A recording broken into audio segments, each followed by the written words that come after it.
Hello, good evening. Hello.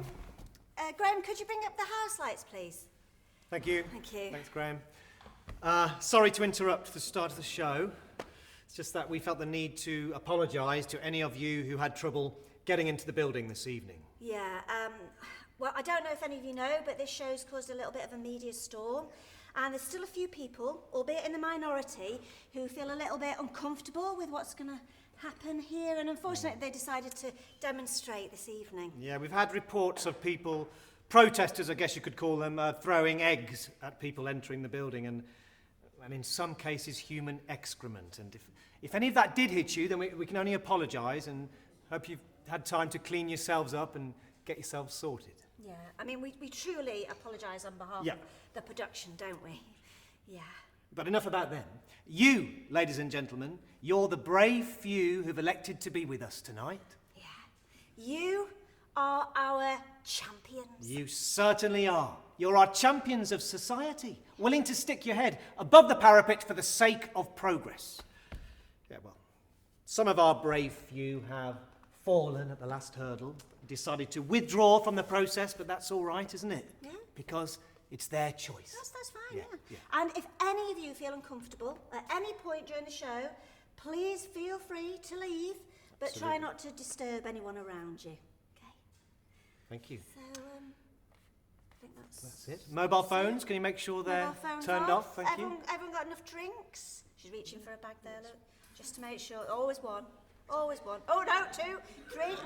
It's a wave. It's a Mexican wave of mobile phones. My goodness.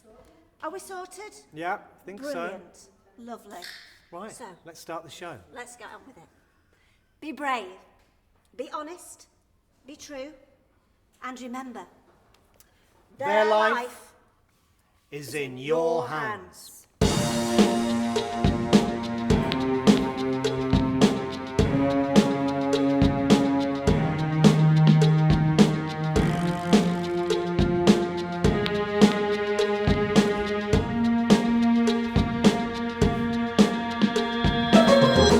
Good evening, ladies and gentlemen, and welcome to... The life and loves of a nobody. nobody.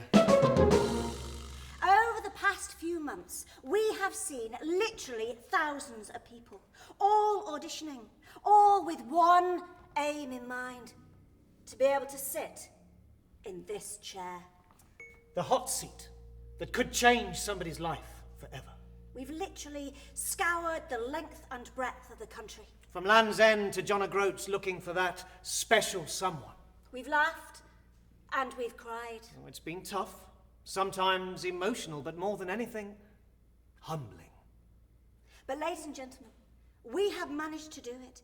We have managed to reduce those thousands down to just one individual. One woman, brave enough to push the boundaries of entertainment. Brave enough to take things to the next level. Hello, my name is Rachel. I am 36 years old.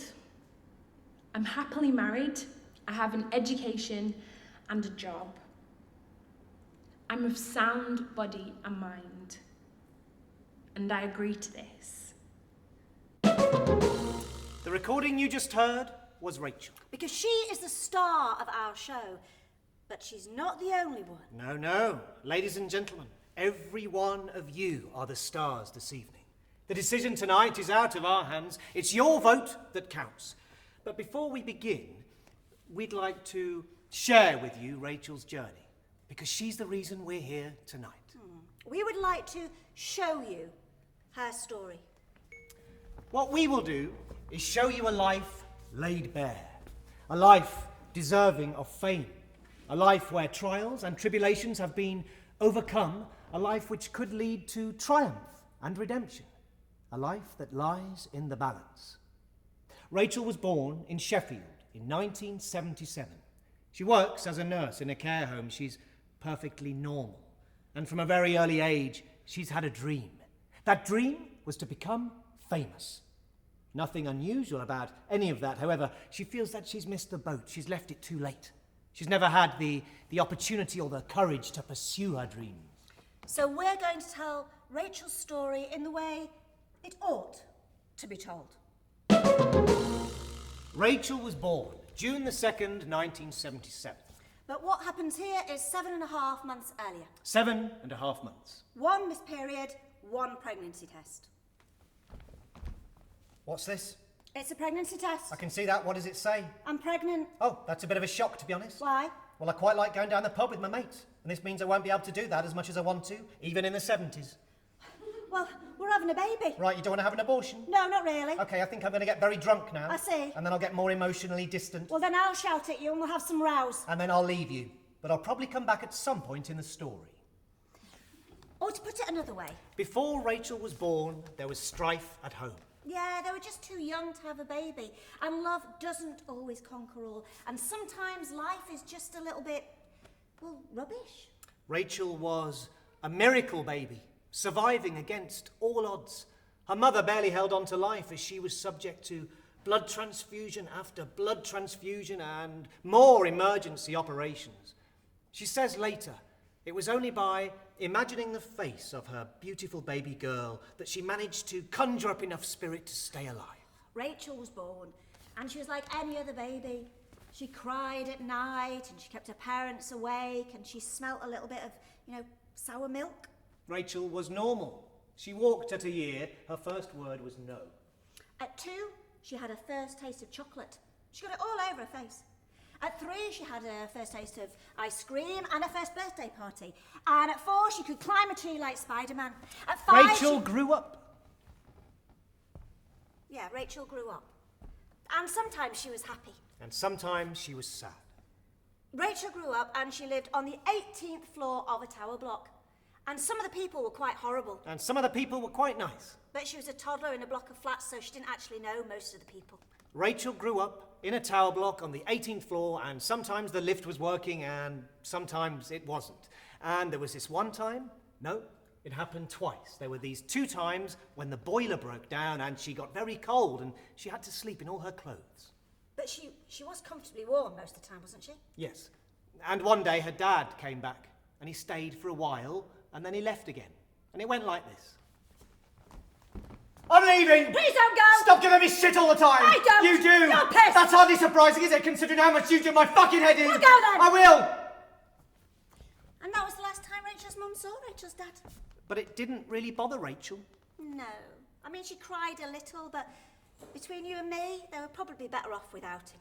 Other kids said mean things to her at school for about a week, but she had some good times with her friends. Sometimes she'd look out of the window at the view.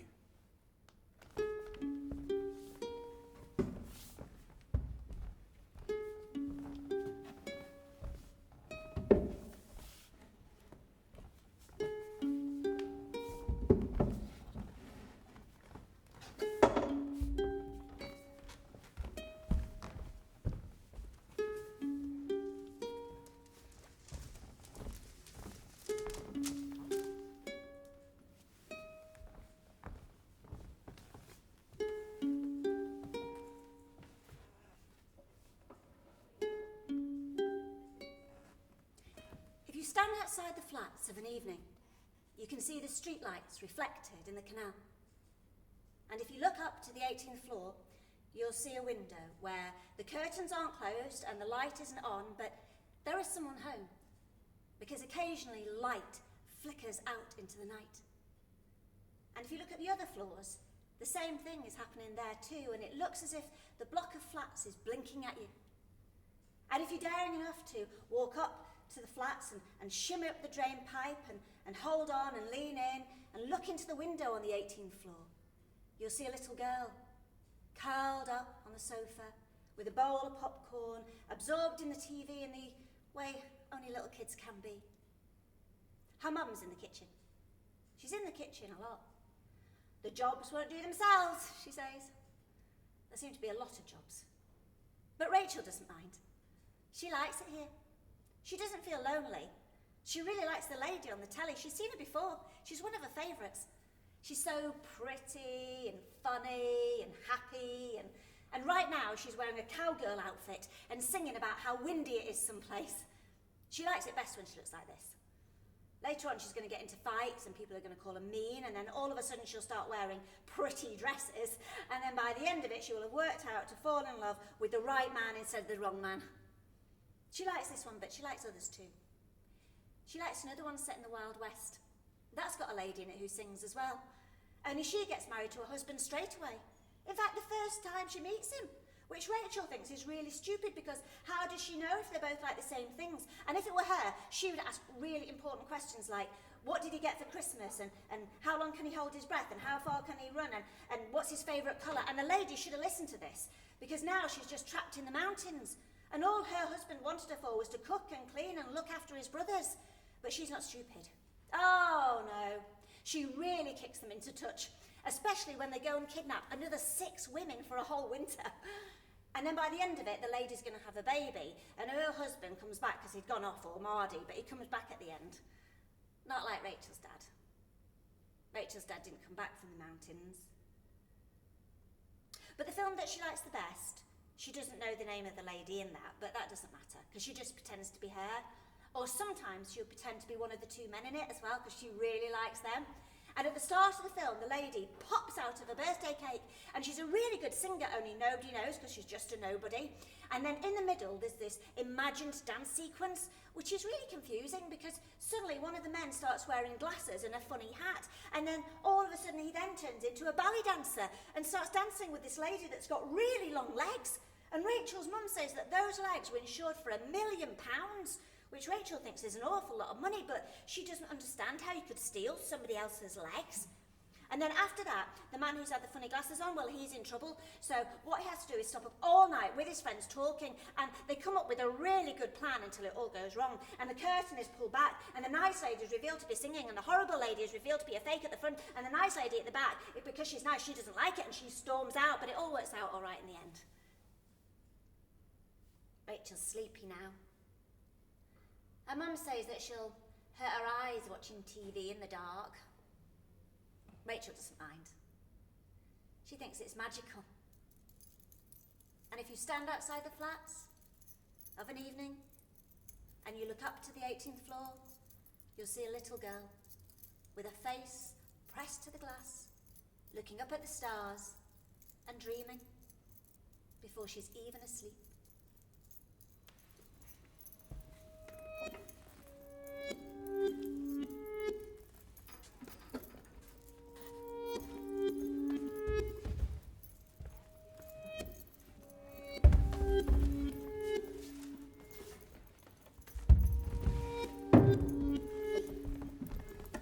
Okay, time isn't standing still and neither are we. We're going to move on.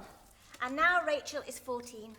And it's the first time she is the object of somebody else's affections. And he loves her in the way that any teenager does, really. He doesn't know what to do with it. He doesn't know what it means. Just knows it makes him feel a little bit funny. He's about the same age. And she looks at this boy and she thinks, is he the one? And then she plays a film reel of her future life in her head. And all the things that are going to happen, like growing up and getting married and being really old, like 20. And she thinks about all the choices she's still got to make. Because there's still a possibility that her life will take a different path. Other dreams might come true for her.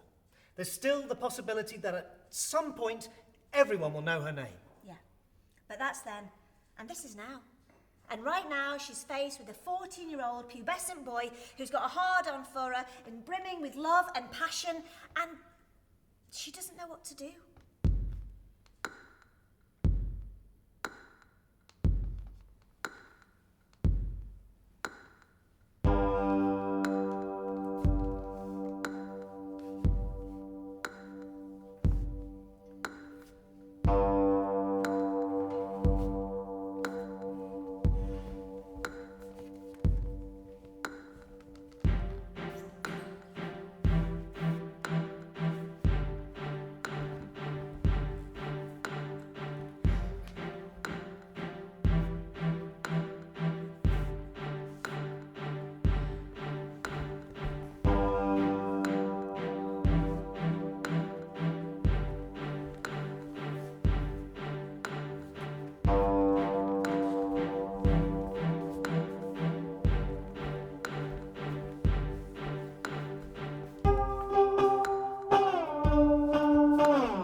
His love for her burned fierce and bright, bright enough to eclipse the sadness he still felt at the death of his mother when he was 8 in a fairground accident, brighter than the pain from the operation scars on his twisted legs, or the memory of the leukemia he'd bravely beaten as a 9-year-old. He walked 15 miles to the fields where the butterflies live, with jars and with nets. And with his favourite homemade net, set about catching as many butterflies as he could fit into those jars. And he brought them home, walking another 15 miles. But they didn't fill the book. When he'd fixed their beautiful wings to the pages, they didn't even half fill it. So he went back, walking another 15 miles. The roads were dark and narrow, and he fell many times into hedges and ditches, out beyond the edge of the city where the lights didn't reach. But he walked all night to be in the field as the sun rose, and he caught the butterflies as they woke. And after 3 trips and 90 miles, and his feet bleeding in his ill-fitting shoes and the bones in his legs aching, he managed to catch enough butterflies to fill the book. The boy brought her not just a butterfly, but a whole kaleidoscope of butterflies. The next day, as she walked to school, he waited at the corner of her street. And as she walked by, he dared to reach out and touch the sleeve of her coat. She stopped. And whether it was tiredness from staying up all night, or knowledge of the sacrifice he'd made, or something he'd learned on his journey about courage and seizing the moment, he found his voice, and he told her what he thought of her and what she was worth to him. And he said he knew that he, sore-footed and clumsy and shy, was probably not worthy of her attention. And he gave her the book without saying what was in it, and she opened it. And the wings of the butterflies, all different colours, from the darkest purple to the lightest coppery green, reflected the sunlight up into her face and made his heart melt. And like she was glowing from within, she flicked through the book from the first page to the last. And when she'd finished, she closed it very carefully, handed it back to him, not even realising that it was a gift, and she said, But they're all dead. "Oh."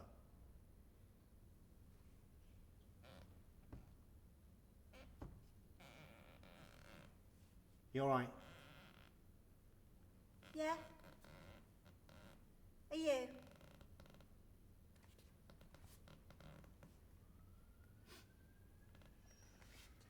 I like your hair. Thanks.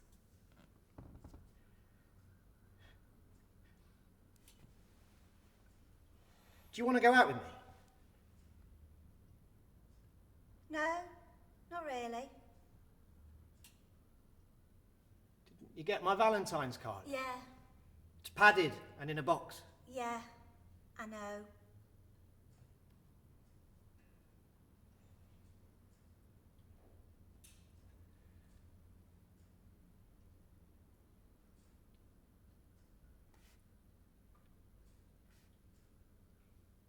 Okay. See you. See ya. At 14, Rachel has her first drink. It's also the year that her mum embarrasses her beyond belief, going down the local co-op to buy her first bra. She goes to the park and she has snogging competitions to see who can kiss the longest. And that Christmas, her mum saves up and buys her a bike, which she rides to school where she gets bullied. It's also the year that she starts studying for her GCSEs. But she keeps on dreaming. She still wants to be famous. She sang once in a corridor to herself. She forgot herself. One of the teachers said she had a nice voice. Maybe she should join a choir. Rachel still wants to be famous. She thinks about all the films that she used to watch on a Sunday afternoon. The ladies with the bright red lips and the men so handsome and gallant. In fact, she'd like to be them as much as the ladies. So she thinks about practicing her performance skills. In fact, whenever she's alone, maybe at night, or if she's in the bathroom in front of a mirror, she'll go over different scenarios. Yeah. So, something like being caught shoplifting, or... Or her mother's very, very ill. Yeah, and she dies. Yeah. She dies, and she's at the funeral, and she has to give this, like, heart-rending speech about her mum. And she'll role-play it, and she'll say all the lines, and the scene will always end with Rachel in floods of tears. Rachel gets really good at crying as a teenager. She thinks that is the ultimate performance test, to be able to cry on cue. We're moving on. We sure are. It's 4 years later, and Rachel is 18.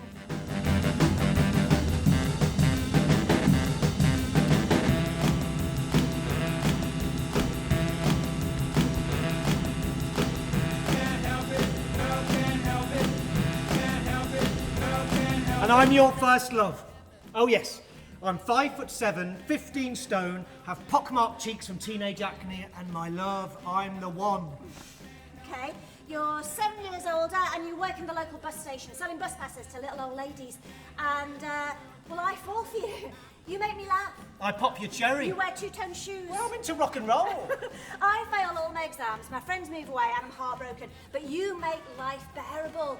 I adore you. You tell me that you want to be an actor too, and you've done training down in big London. I make you mixtapes and DJ in between the tracks. Oh, nice. Even put a few of my own songs on. Smooth. I take you for mixed grills in dodgy pubs, and we have sex on your bedroom floor because your bed's not big enough. And your mother complains when I stop over. You take me on holiday for the very first time to Paynton in Devon, Yep. and we have a little tiny studio flat, Cosy. and I cook you pork chops My for the favourite. first time, and we go on long bus journeys, holding hands, looking out of the window, all to our very own 50s rock and roll soundtrack played on your Walkman. I can't help it.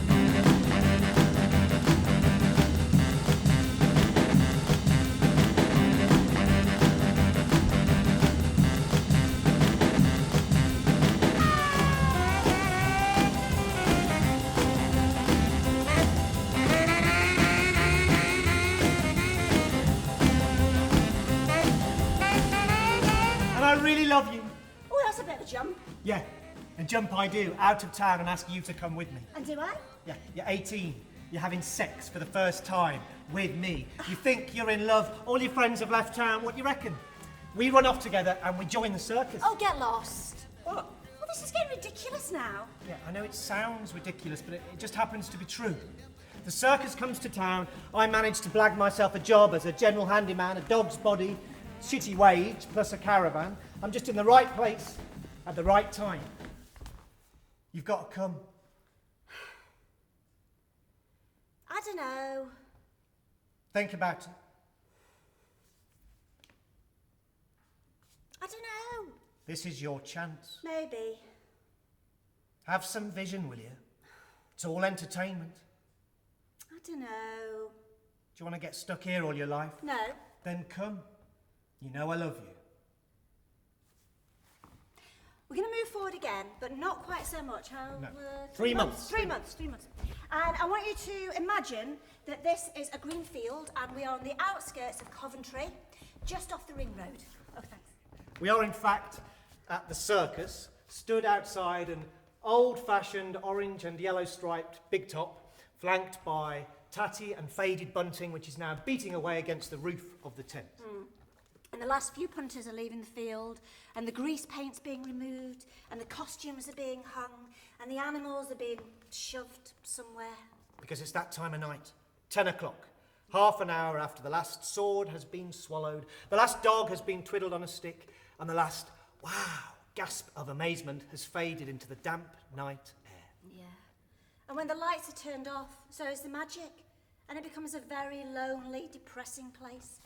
And it's not made any better by the fact it's been raining continuously all night. And if you walk 15 miserable, muddy, squelchy steps from the exit of that tent, you will find a burger van. You know it's a burger van because it's got a great big plastic burger on top of it. And there's a neon sign which reads, hot off the grill butties. But most of it's broken, so now it just reads, hot butt. Chips, Giant-sized lollipops. hot dogs, Jumbo hot dogs. candy floss, Toffee apples.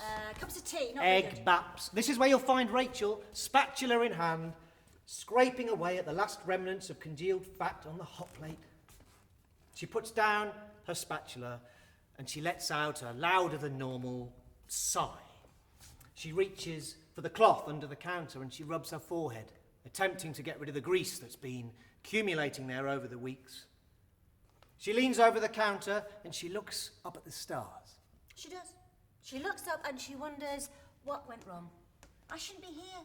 This shouldn't be me. If I wished on one of those stars, I wonder if my dream would come true. My life used to teem with endless possibilities, but they floated beyond me now. And I know, I really know, that the grease is not the grease paint, and the smell of hot meat makes me think of all my dreams that slowly flew away. That could have been film sets. That could have been lights, camera, action. Hollywood could have been my fate. But now there are just burgers, which I guess are mainly horses, but they don't replace the red hot taste of fame. The gap that yearns between the grease paint and the grease is the biggest gap of all. It's not famine, it's not feast. It's just sad and ordinary, within sight of spectacular and grand. But if sad is all I get, and if ordinary's where I have to land, then I'd like the magic right upon my doorstep. Then at least I might still have some kind of chance. But I'm still on a roll. For all the rolls I butter and the customers that mutter and complain. Can you catch? The rolls might be 3 days old, but they're sequins in my head. With scarlet lips on teeth so bright, they come back every night. The gap that yawns between the grease paint and the grease is the biggest gap of all. It's not famine, it's not feast. It's just sad and ordinary, within sight of spectacular and grand. But if sad is all I get, and if ordinary is where I have to land, then I'd like the magic right upon my doorstep. Then at least I might still have some kind of chance.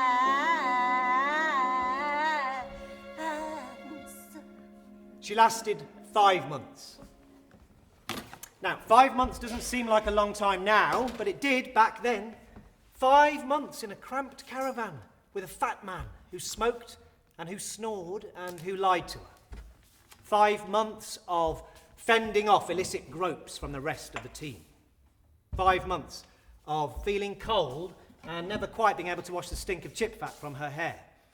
5 months of love slowly slipping away until it was hard to imagine that it was ever there in the first place. 5 months of dreaming what it would be like to be the headline act rather than the provider of the late night snack. Now, going home is easy in a way, it's just a train ride away, but having to admit that you're wrong, having to listen to the I told you so's. Well, to be fair, her mother never did say that. No, she didn't. She said, it's all right to dream, and you've given it a little go, and it's not worked out, and what are you actually going to do with your life? She's bright, she said. Don't waste it, she said. Go into nursing, she said. Well, Rachel could have said a lot of things back, but she didn't. No. She went into nursing. She wanted to do the right thing. At 18, Rachel went to college. She worked hard. She didn't want to let anyone down. She learnt to drive. She either reinvented herself or became someone she wasn't, depending on how you look at it. She went abroad for the first time with a group of mates, had an amazing time. She's up all night, drinking buckets of sangria, singing and dancing on the bars. She would stumble home at 5 in the morning singing, Good morning, good morning. We will talk the whole night through. Good morning to you. but right now, Rachel is 20. She is. Rachel is 20 years old, and she's feeling quite pleased with herself because she's wearing a frock that she bought in the British Home Store January sales, and it was a real bargain. And she likes it because, well, she thinks it makes her look a little bit like a movie star. It's made of cheap nylon, and it creases after she's been sitting for a while at her table in the Italian restaurant. And just as her boyfriend is about to swallow his third spoonful of prawn cocktail, she says, I'm really not getting on with my mum at the moment. No, I can't do anything right. no, She just keeps nagging me. yeah. I don't know what I'm going to do. Do you want to get married? What? We could get married. Are you joking? No? Oh. Shall we? Shall we get married? Yeah, Do you mean it? I do.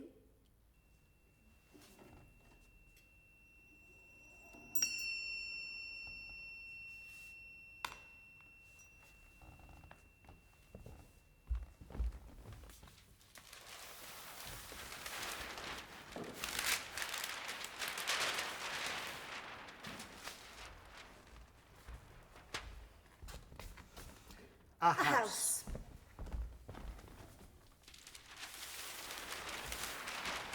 A house.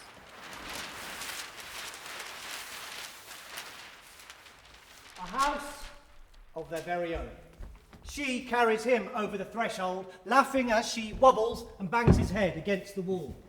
They leave a stream of clothes through semi-furnished rooms and have sex on the lounge carpet. They drink kava under a mountain of coats.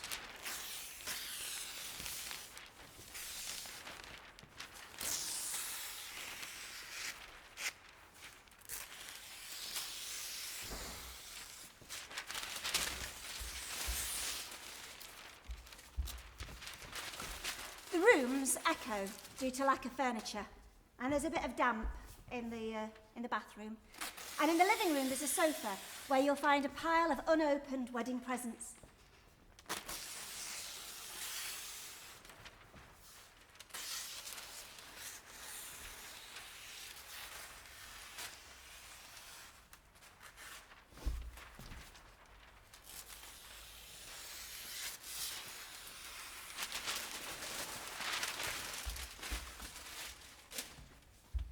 They have to keep the carpets that the last residents were using, but that doesn't matter.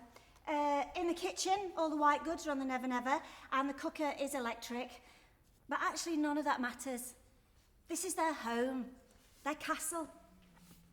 Laminate flooring, shagpile rugs, underfloor heating, French doors, a bidet, jet showers that wash you from every angle, a steam room, a sauna, a jacuzzi, an indoor heated swimming pool, a movie room, a games room with integrated sound and lighting, a robot that cleans absolutely everything, a whole team of domestic staff and cleaners, a walk-in wardrobe, an oversized waterbed, a spiral staircase that leads to a secret room, a secret staircase that leads to a helicopter pad, private helicopter, private jet, a Smeg fridge. Are all things that are going to have to wait. But right now, she turns to him and she says, Can I ask you something? What? Are you happy? With you? No, with your fancy woman. She's all right. She's a bit too demanding. No, really. Yes, I'm very happy. Are you? Yeah, Good. and they are. Really happy.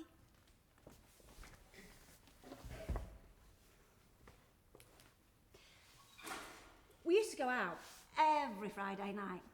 I don't know where we got the energy, to be honest. And then on Saturdays, that would be jobs day.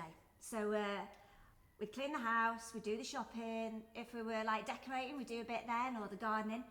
And we might go to town, see what they've got there. And then we'd go to the video shop, hire a video, and we'll get a takeaway. And then Sunday, well, that was lazy day. We spent hours in bed, reading the paper, having cups of coffee, dunking chocolate biscuits in. And then after that, we'd either go to one of our mothers if there was some food going, or we might go to the pub or something, or for a walk. And then Sunday night was always watching the telly, doing the ironing, and getting ready for the following week. And I really loved him. I mean, getting pregnant, it was a little bit early, but it was hardly unexpected. I remember when I told him we just had our tea and I was putting my pots in the sink and he was still sat at the table, and I turned and I just whispered in his ear from behind, "We're going to have a baby." He nearly choked. I've never seen someone look so horrified but also excited at the same time. We had something else to dream about, you see. But that didn't come true either. I mean, the first time it happened, well, the doctor said it was nature's way of stopping something that was eventually going to fail, and better it happen now rather than later. But the second miscarriage was later. Much later. Much more drawn out. It was really difficult because I'd just started a new job, you know, and I didn't want to take time off. And well, I remember going and they did the scan, and you know, they put the stuff on your stomach and the rolly thing, and the woman was looking, and then she called somebody else, and then they were looking at the screen, and then all of a sudden they told us to get up and someone would come and talk to us. And I was thinking, well, we haven't taken the pictures, you know, we're supposed to pay for the scans to show everyone. And then they came out, and well, the man said that he thought we'd lost the baby, but he couldn't be sure, and we had to wait and come back in 2 weeks' time, which we did, and the baby wasn't alive. And well, that's why it was difficult, because I had to take time off work then to go into hospital. So I told him that I got a vomiting bug. I mean, it was hardly like to say, "Can I have some time off, please, because I need to go into hospital to take some drugs to cause an abortion of a baby that's died inside of me," was I? And if anyone asked, then I just told them that I was all right. But actually, you know, I think I was a little bit broken. And I'm not sure it ever completely mended. But people don't like to talk about death, do they? Not if you're British. Not even of a little baby that's not had a chance to live. And then the third time, well, I knew the symptoms by then, and I didn't need any doctor telling me, and it was just something that happened on my own late at night. He was in bed, and I didn't tell him. I mean, I couldn't face breaking his heart again. So I gave up, and I started taking the pill. And we gave the cot and the pram away to a young mum's refuge. Someone knows, some make use of it. And I asked him to redecorate the back bedroom. I mean, we needed a guest room anyway. In fact, a lot of things have changed in the house. In the living room, there is now an L-shaped sofa, and behind that there's a clip frame that's full of photographs that they took of each other on holiday. On the fireplace, which he thinks is just a shelf above a hole in the wall where he keeps his stereo, are 3 identical vases, each containing a single white flower. They've knocked 3 in the kitchen, and where the wall used to be, there's now a breakfast bar.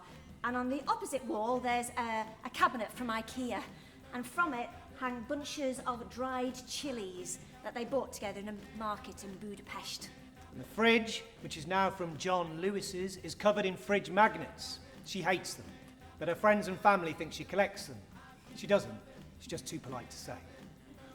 The bedroom now has sliding doors with fitted wardrobes, and she has quite a lot of the hanging space, a large proportion of which are clothes that she will eventually get back into. And on the bed are lots of carefully coordinated cushions, which he stacks very neatly either side before getting into it at night. He says if you just throw them on the floor willy-nilly, they'll get grubby. A few years later, when the housing market is good, they sell up.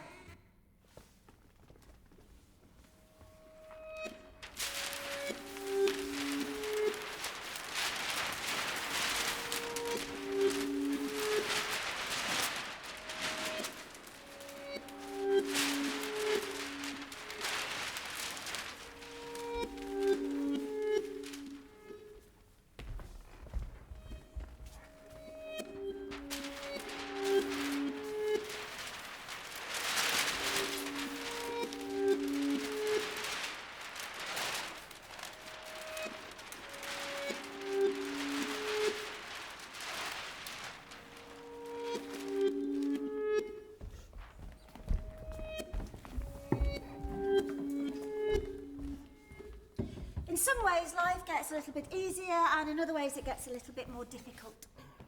You see, there's no way of measuring the distance in a relationship until one day you realise, well, it's just too big. And you turn around and you say something like, "What's this?" It's a mobile phone. Yeah, I can see that. What does it say? It says, No, go ahead. it says, Pick it up.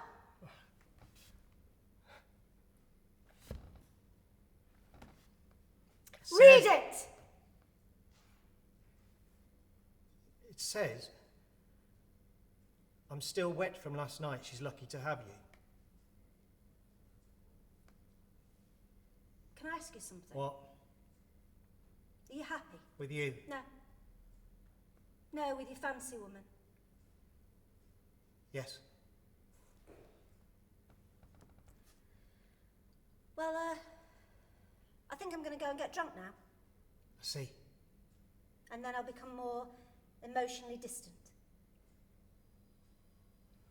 What made Rachel really sad was the fact that they both very quietly got on with it. It was all very civilised and grown up, totally lacking in any kind of passion or balls. £500 later and a decree absolute, and Rachel finds herself all alone once again. She goes down to the local supermarket and she stocks up on cheap booze. And she gets absolutely smashed. And at the end of the week, she's sat on the bathroom floor and her eyes are red and blotchy from too much crying, and she's got a bit of sick down where it went wrong one night. And she thinks to herself, this is getting me absolutely nowhere. And she can't move back in with her mum because she died 6 weeks previously, so she asks him to move out. And she's glad she kept those clothes because she fits into them now. New haircut, New hair colour.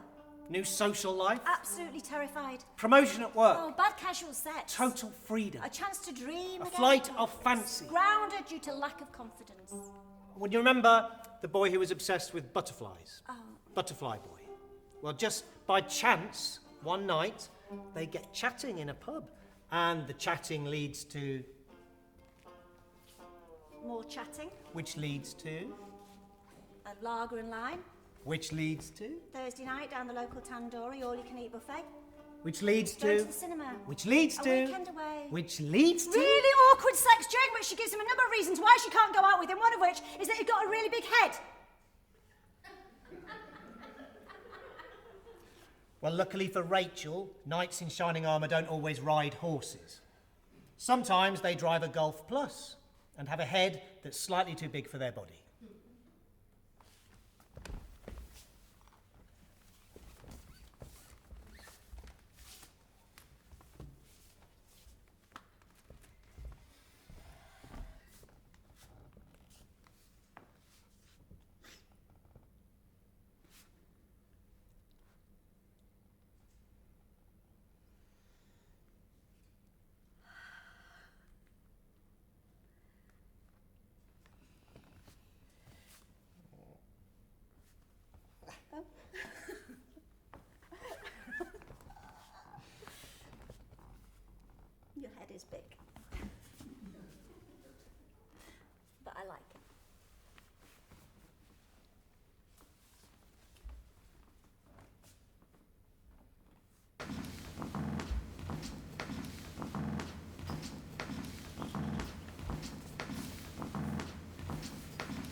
June the 1st, the evening before Rachel's 30th birthday.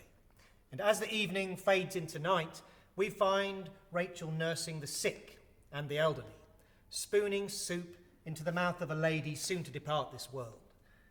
And as the saliva gently dribbles down the old lady's chin, Rachel looks beyond her charge and freezes, spoon quivering in mid-air. Confused, the old lady strains to allow her mouth to reach the spoon, but Rachel is now oblivious to her needs because standing in the doorway, slightly silhouetted in the bad porch light, is her dad. For all these years, she'd wondered what had become of him. He seems a changed man. He looks fit, tanned and glowing with confidence. His clothes are smart and cut from expensive cloth. They embrace, and with tears in their eyes and unable to let go, he whispers, "I'm sorry, love." She invites him in for a cup of tea. Hello, Dad. Hello, love. Well, this is a turn up for the books, even in this story. You're not kidding, love. And I think I might be slightly lost for words, and then I might say something along the lines of, "You could have phoned, Dad." I've thought about you every day, love. Mum's dead, Dad. Oh, love. You broke her heart, Dad. It wasn't like that, love. I don't want to argue, Dad. Neither do I, love. What do you want, Dad? To see you, my love. She steals a glance through the kitchen door and sees him laughing and joking with the old lady, making her smile and giggle like a young girl. She re-enters the room, hands him his cup of tea, not noticing him slip a wad of £50 notes into her overall pocket. An alarm begins to scream, and she's called away on an emergency, promising to be back in 10 minutes. And true to her promise, she is. But there is no sign of her dad. Well, someone said they saw him in the corridor. Someone else said they saw him walking in the kitchen. Well, she searches the kitchen, the corridor, the 51 bedrooms. She walks through the grounds, calling his name over and over. She gets a cab to their old family home and to her mother's graveside, but all to no avail. And to this day, Rachel still doesn't know what happened to her dad that night. It's said he had connections with a criminal underground organisation. So maybe he was killed. Maybe he had all his limbs sawn off and scattered in various different landfill sites across the country. Well, who knows? His body was never found. Others say Rachel was overworked, overtired, exhausted, made the whole thing up in a fit of delirium.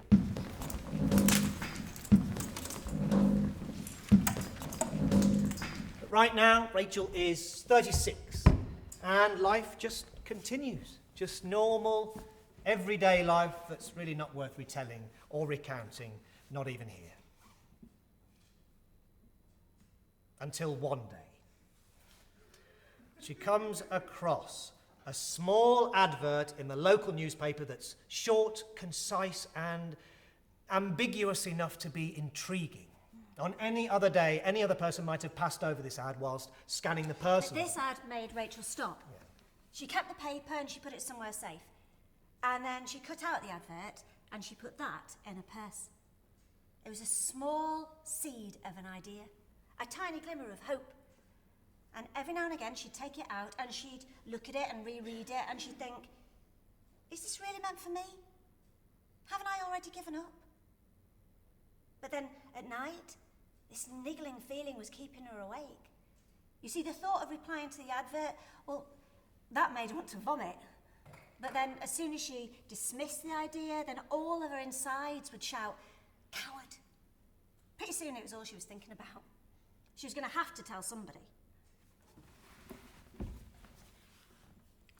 Yeah, so I think I'm going to go for it.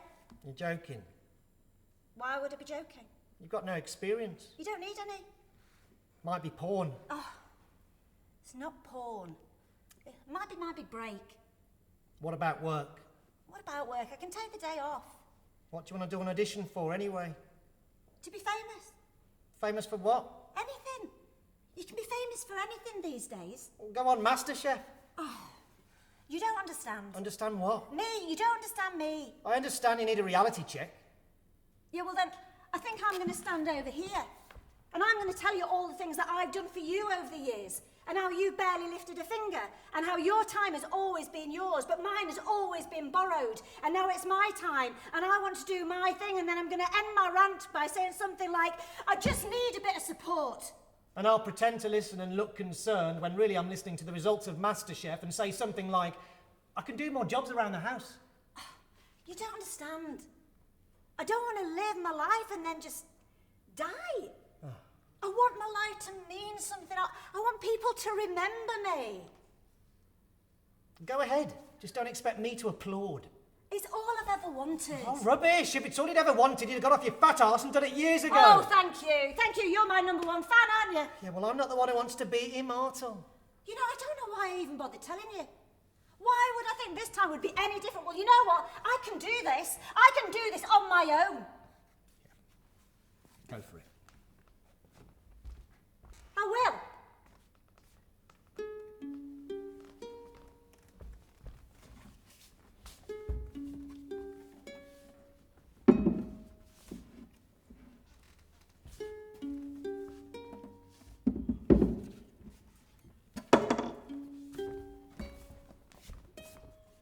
At 36, Rachel finally walks into her first audition, knowing this would be her last chance. All her life, she'd been waiting for this.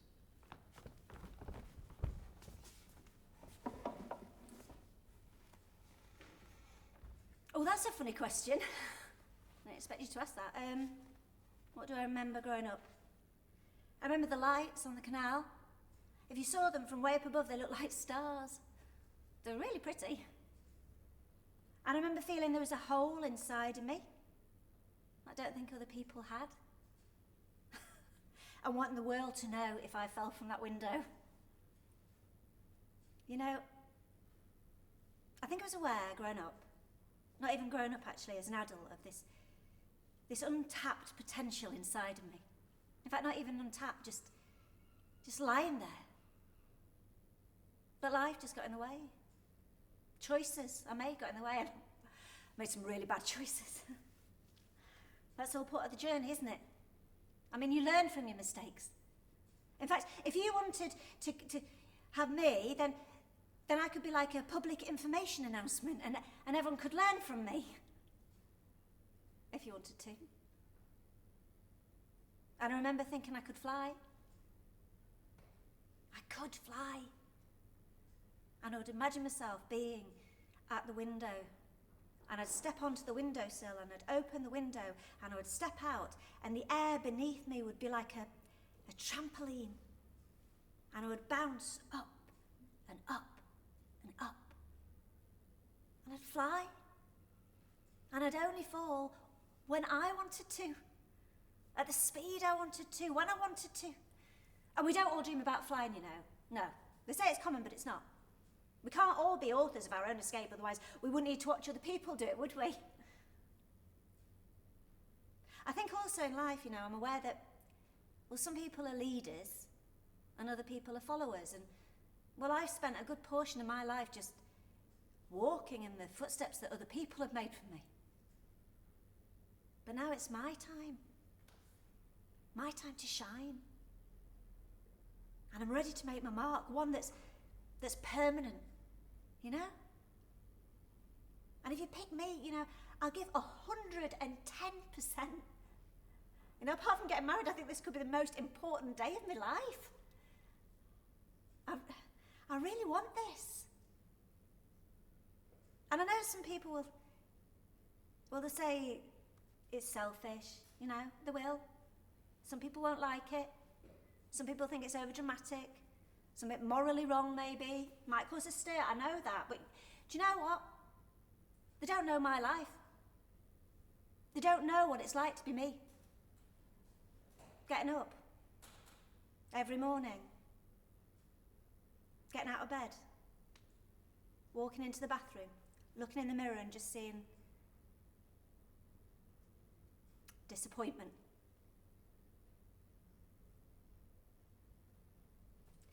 Plain, simple disappointment that just gets deeper every day. And I think I deserve my chance to share my story, don't you? My dream and my rise and my fall. Joy, pain. I do think I deserve that. Honestly. This is my last chance. There's not going to be another one. And I'm willing to take the risk. Oh, I'm rubbish at this. Can't think of anything to say.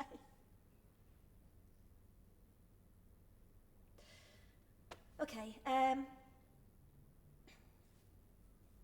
I think I am the person that you want.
So there you have it, ladies and gentlemen, Rachel's journey.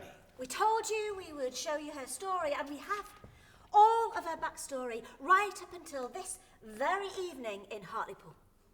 And what did you expect? Dirty little details? Salacious stories? Grubby sex? The skin beneath the fingernails? The spunk on the sheets? The greasy stain on the carpet? Or perhaps something a little bit more epic? Fairy tale? Adventure where hearts are worn on sleeves broken and made up with passion beyond words? Or did you expect to hear a story of someone who's not really remarkable in any way? Whose day-to-day life is really rather mundane and boring? Did her heartbreak make you feel a little bit better about yourselves? Rachel is a remarkable woman. Oh, yeah. Ordinary in every way, except this evening, she's become extraordinary. Just by making it this far, she's a winner. She certainly is. Out of thousands of applicants, down to just one contestant. Yeah, she is a bundle of everything that she's ever been and ever felt. But those are just moments in the confines of her mind. They're memories that could be lost. But here tonight, with her willing participation and your vote, all that could change. Yes. If, ladies and gentlemen, you vote yes, then Rachel will die this evening live on stage in Hartlepool. She'll be a star in the making. Or you can vote no, and she'll go back to her normal life, and her backstory will be wasted. Will you give this woman the immortality she so rightly deserves? Will you be brave enough to vote yes, and in doing so, write for Rachel an entry in the history books of entertainment? Think about it. What would you rather? To live life as a nobody, or to die as a somebody?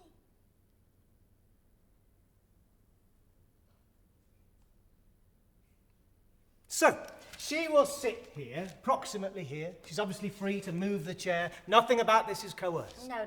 She will sit here, and obviously you're all there. Some people Yes. at the back might want to move down, and you can say hello to her, and you can ask her all sorts of questions. how she's Absolutely, but doing. that will all come later, right? Yes. Right now, it's time to find out. What's in the box? Oh. I've got the gun. I've got the knife.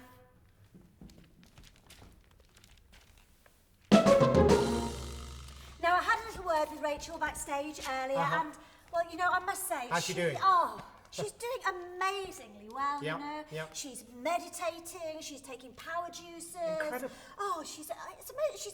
It's like she's been on a journey, you know. She's climbed a mountain. I understand that. How does she look? Well, amazing. You know, beautiful, you know, one could say. You know. I've seen her too, and she looks beautiful tonight. Yeah, she does. She's triumphed. She has. She's had a hard life. She has. Now, if all of you vote yes, and it has to be every single one of you, then Rachel will be given the opportunity to inspect the gun and the knife. She had no idea what was in the boxes prior to the show. Not a clue. Neither did we. Now, if she chooses the knife, then that task will fall to me. And if it's the gun, then it's me. There's no need. There's no need to sneak up on her. This isn't a murder. And there's no syringe containing a lethal cocktail or pills to self-administer. This isn't a suicide. No. And the fact that she's a woman, well, that's purely inconsequential. I mean, Rachel is special, but she's by no means unique. And if we're successful here tonight, then the ground we break will very soon be a well-trodden path. So, if it's the knife, I shall do it like this.